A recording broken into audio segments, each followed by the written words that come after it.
Japan. The land of the rising sun. A nation renowned for its technologically advanced cities, traditional cultural offerings, and immense natural wonders, which together make for one of the most sought-after tourist destinations in the world, attracting millions of visitors each year. Surprisingly, however, this level of openness to outsiders is a relatively recent phenomenon in the nation's history. In fact, for well over 200 years, from the 17th to 19th centuries, Japan's borders were firmly closed to any outside visitors whatsoever. This time period, known as Sakoku, bore witness to a flourishing of Japanese culture, rapid economic growth, and dynamic societal developments, which up until that point had never been seen before. As a result, this gifted the nation with many of the iconic cultural treasures whose legacies have survived to this day. But how did this island nation undergo such a dramatic transition from a period of relative isolation into becoming one of the most developed and open countries in the world today? This is the history of Japan.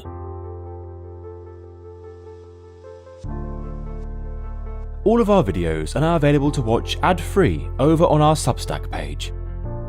You can also read along to the original scripts, as well as listen to the audio narration as podcasts, by following the link in the video description below and subscribing with your email. Thank you. The archipelago of islands that make up the modern nation of Japan have been inhabited for the best part of 40,000 years, with the first human settlers migrating there from mainland Asia. These early inhabitants brought skills such as agriculture and metalworking with them, which laid the groundwork for the establishment of permanent settlements and eventually the earliest kingdoms. By the 3rd century AD, a significant portion of southern Japan had coalesced into a centralized power structure based around the Yamato region, which was ruled under a system headed by a monarch known as the emperor. Much of Japan's early history would be shaped and influenced by cultures from the Asian mainland, with Buddhism being introduced to the region in the year 552 from Korea, and later in 645, a series of reforms, known as the Taika reforms, being implemented to remodel the political landscape of the country and mirror the Chinese system based around an imperial court. This court initially did not have a permanent home and was moved to a different location with each passing emperor. That was until 794, when Emperor Kanmu decided to fix the capital in one place, modern-day Kyoto, thereby initiating the beginning of the Heian period, which was to last for almost 400 years. Over time, however, the imperial court became grandiose and too focused on internal politics, neglecting proper governance of the country outside of the capital, and greatly weakening its own authority. As a consequence, the land that was formerly under the control of the emperor began to gradually slip into the hands of local noble elites, which led to the emergence of a feudal system where power was decentralized and not centered on the imperial court in Kyoto. This decline in the central authority of the state led to powerful regional warrior clans like the Taira and Minamoto grow in strength. Backed by the military might of their samurai warriors, they were ultimately able to challenge the dominance of the emperor during the Heiji Rebellion of 1160, which was sparked by disagreement over who should inherit the imperial throne.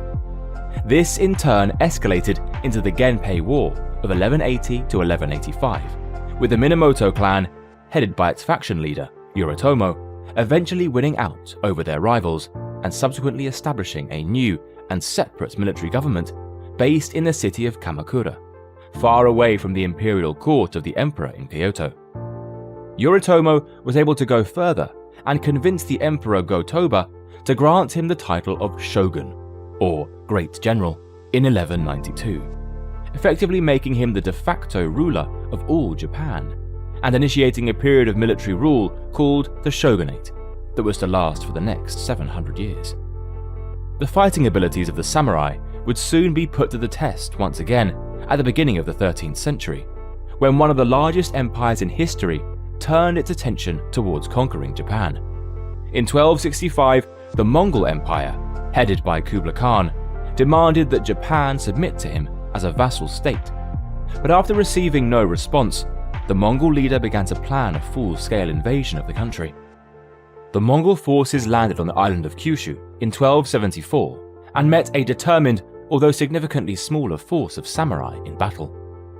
Despite being severely outnumbered, the tide turned in favor of the Japanese defenders when a powerful typhoon, called the kamikaze, or divine wind, suddenly swept through the region and destroyed practically all of the Mongol fleet. The Mongols attempted a second invasion in 1281, but remarkably faced the exact same outcome as what had befallen their predecessors some 7 years earlier, with their forces being wiped out by yet another typhoon. Although they had successfully seen off the threat of invasion, Japan's defensive efforts had nevertheless almost bankrupted the treasury of the shogunate, and consequently, many of the samurai were not paid for their services. This greatly soured relations between the military government and the samurai clans, and so, in 1333, Emperor Go-Daigo launched a coup with the aim of restoring power to reside with him as emperor and the imperial court in Kyoto. Despite being successful in this endeavor, this state of affairs did not last long. For just 5 years later in 1338, Go-Daigo himself was overthrown in another coup, which restored the power of the shogun under the new leadership of Ashikaga Takagi. Even though the shogun's authority had been restored, actual power within Japan was retained amongst the regional samurai clans, whose feudal lords, called daimyos, directly controlled the land for themselves. These clans would often forge alliances and plot against one another to alter the balance of power within the country as they saw fit, which more often than not resulted in open civil war. The most violent of these conflicts broke out in 1467, with the Onin War being fought to decide who would succeed the ruling shogun, Ashikaga Yoshimasa. The daimyos took sides in the conflict and effectively caused the feudal system to collapse, carving up the country for themselves into a patchwork of smaller independent states. This chaotic time, known to history as the Warring States, or Sengoku period, continued well into the 16th century and saw many significant military developments, such as the emergence of ninjas, who carried out covert assassinations and espionage missions, as well as the deployment of Buddhist warrior monks called Sohei on the battlefields. Although a paradigm shift in the fighting occurred in 1543, when a Portuguese trading ship was blown off course onto the island of Tanegashima, just south of Kyushu. The 3 Portuguese traders on board were the first Europeans to set foot in Japan, and they quickly established mercantile relations as part of the wider Portuguese trading network, which covered much of the Indo-Pacific region. Once a year, the Black Ship, as the Japanese referred to the Portuguese vessel, arrived off the coast to buy and sell merchandise, chief amongst which were European muskets. These weapons were completely unknown to the Japanese before this time, and as a result, they quickly proved popular among the feuding daimyos, who were looking to gain a tactical advantage over their adversaries. So much so that by 1556, over 300,000 firearms were being used in the ongoing civil war. Similarly, the Portuguese also introduced Christianity to Japan, which greatly benefited their trading operations, with new converts being given preferential treatment in their ability to purchase guns, as well as, in some cases, receiving direct military support from the Portuguese themselves. One of the most prominent daimyos to cooperate with the Portuguese was Oda Nobunaga, who, although did not convert to Christianity, harnessed the technological superiority of European gunpowder weapons to great effect and began to unite Japan under his rule. During the final stages of his grab for power in 1582, however, Nobunaga was ambushed and killed. He was quickly succeeded by one of his followers, Toyotomi Hideyoshi, a man of humble peasant origins who had risen through the ranks of the army to become a samurai daimyo, and who went on to complete the ambitions of his former master and unify the country. Despite being the de facto ruler of a now unified Japan, Hideyoshi did not assume the rank of shogun, perhaps owing to his peasant background, and instead ruled as Kampaku, imperial regent, as well as Daijo Daijin, chancellor of the realm. He intended to bestow these titles upon his son, Toyotomi Hideyori.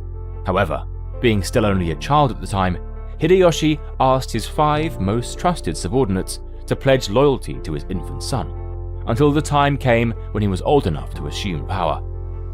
As soon as Hideyoshi died in 1598, however, civil war once again erupted between the Japanese daimyos, with Hideyori's allies on one side and those loyal to Tokugawa Ieyasu, who was formerly loyal to Hideyoshi on the other. The decisive battle came at Sekigahara in 1600, with Ieyasu being victorious over his rivals, ushering in a new era for Japan under the Tokugawa shogunate, which was to last for 268 uninterrupted years. This period, also known as the Edo period, owing to the shogunate government moving to the city of Edo, modern Tokyo, is perhaps the most definitive era in Japanese history. The relative peace and stability that descended upon the country allowed for Japanese culture, the arts, and the economy to flourish in a period of prosperity. It did, however, come at a cost, for the Tokugawa shogunate introduced a series of harsh punitive measures to quell any potential form of social unrest and severely clamped down on Christianity spreading further within the country, before eventually outlawing it entirely in 1638.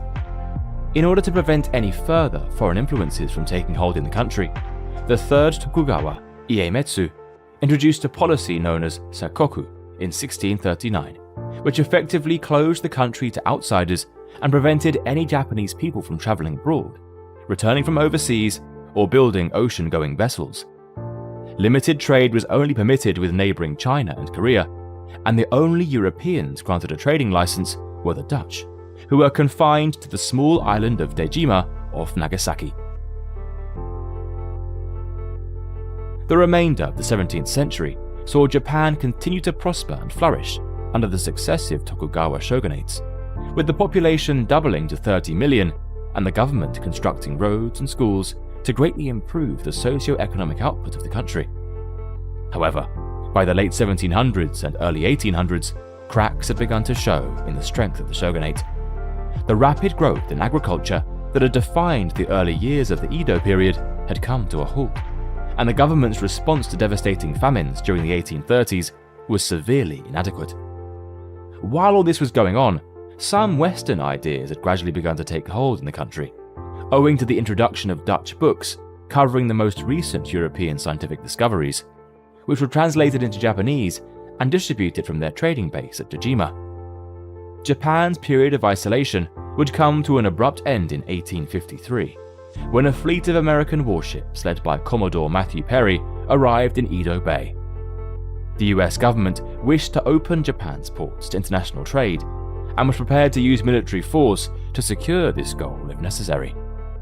Being unable to match the superior firepower of the US forces, the shogunate reluctantly agreed to Perry's demands and opened up the country to American commercial interests, later extending this policy to other Western powers, such as Britain and Russia.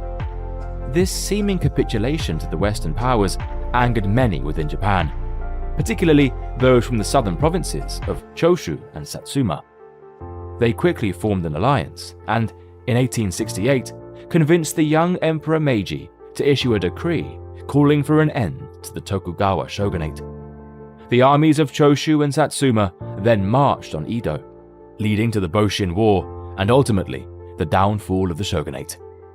The emperor subsequently regained supreme power over the country, marking a significant shift in Japan's governance. In 1869, the imperial court relocated to Edo, which was renamed Tokyo, and formally signaled the start of the Meiji Restoration. This would witness Japan embark on a new journey towards modernization, aiming to become a fully fledged nation-state on par with the Western powers. Under the Meiji government, priority was given to modernizing infrastructure, with the introduction of railways, telegraph lines, as well as a universal education system, and lifting the ban on Christianity. The government also enlisted the expertise of hundreds of advisors from Western nations, who shared their knowledge in various fields, such as mining, banking, law, and transportation, to help further Japan's modernization efforts. One particular area of focus was on the military, which underwent a significant adoption of the latest Western tactics and technologies. In 1877, this updated army was deployed to quell the Satsuma Rebellion, which had broken out due to the grievances of local samurai who had seen their roles as the nation's traditional fighting force become obsolete in the face of a modern standing army. Japan's new military might was also put to use in expanding the nation's territory overseas, in an attempt to replicate the colonial possessions of many of the Western powers of the time. After securing control over Hokkaido and annexing the Ryukyu Islands, Japan turned its attention towards China and Korea. In the First Sino-Japanese War of 1894 to 1895, Japan's highly motivated and well-led forces achieved a stunning victory over the larger military of Qing China, successfully annexing Taiwan as a result. In 1902, Japan signed a significant military alliance with Britain in order to counter the rising threat posed by Russian expansion in the region. The inevitable clash with Russia ultimately came at the Battle of the Yalu River, which marked the first time in decades that an Asian power had defeated a Western one. The Russo-Japanese War of 1904 to 1905 culminated in the dramatic Battle of Tsushima, in which Japan's newly built navy virtually annihilated their Russian opponents. These military successes allowed Japan to assert its dominance further across the region by annexing Korea in 1910, thereby positioning itself not just as a regional power, but now as the predominant Asian power on the world stage. Motivated by these recent military triumphs and further aspirations to expand across the Asia-Pacific region, Japan joined the Allies in the First World War, with the aim of acquiring new colonies in the South Pacific that were nominally under German control.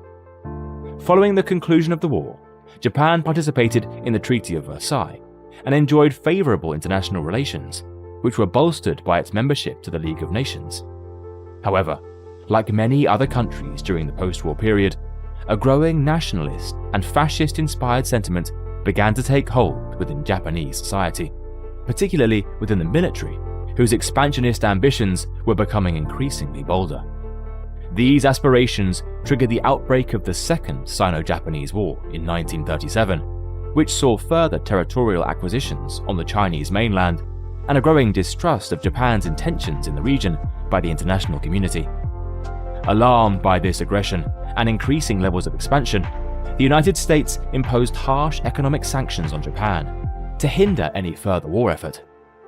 With the outbreak of the Second World War in 1939, Japan realized that it needed to realign itself geopolitically with other nations who shared similar expansionist views, and consequently forged an alliance with Germany and Italy in 1940, which further worsened its relations with the US.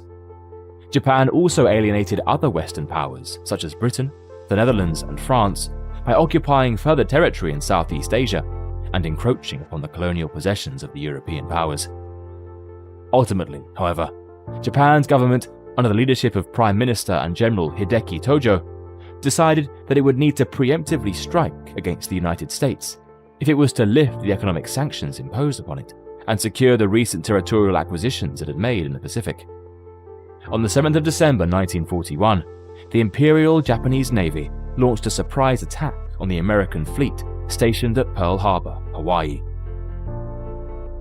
This assault prompted the United States to enter World War II on the side of the Allies and begin military operations against the Empire of Japan, which had by now conquered other territories in Asia, including the Philippines, Malaya, Hong Kong, Singapore, Burma, and the Dutch East Indies. The Allies, spearheaded by the United States, engaged in a fierce and prolonged conflict across the Pacific against Japanese forces. One of the key objectives was to secure small islands with strategically placed airfields that could be used for launching bombing raids on the Japanese mainland.